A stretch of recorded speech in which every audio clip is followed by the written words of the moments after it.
ای نسلی با احساس هنگامی هوشیاریست برخیزید جوانان ایامی بیداریست برخیزید جوانان ایامی بیداریست ای نسلی با احساس هنگامی هوشیاریست برخیزید جوانان ایامی بیداریست برخیزید جوانان ایامی بیداریست د افغانستان یو افتخار د افغانستان یو نابغه ماشوم سمیع الله افغان دلته له موږ سره یو ځای ده او زموږ په څنګ کې ده او په خپل وطن کې ده او زه ډېر زیات خوشحاله یم. موږ افغانستان دغسې کدرونو ته او دغسې ماشومانو ته چې هغه یو فوق العاده او یو استثنایي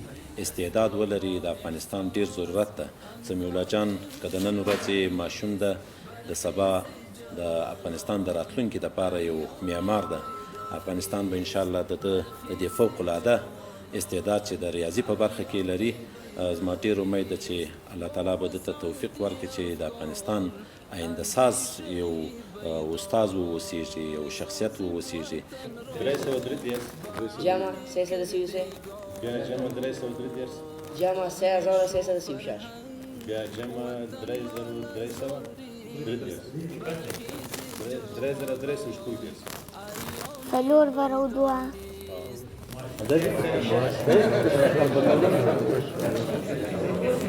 ماشاءالله فوق العاده.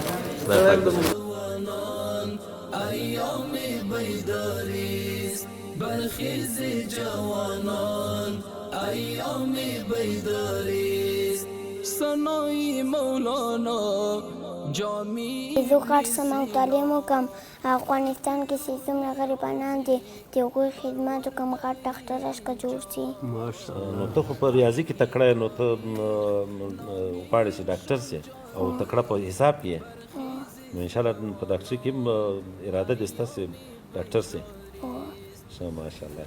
دغه حسابونه تا څنګه زده کړو چا در زده کړي دي کور یې وایې څنګه دا حسابونه ته څنګه زه به پلار سره تلم بازار ته سیار کوم دکان کې بودرې سودا به وکړه چې کور ته به راغی ما به جمع کول چې کور ته به راغی ما به ورته ویل اکا دومره خرچه ساز کراله دومره. ماشاءالله.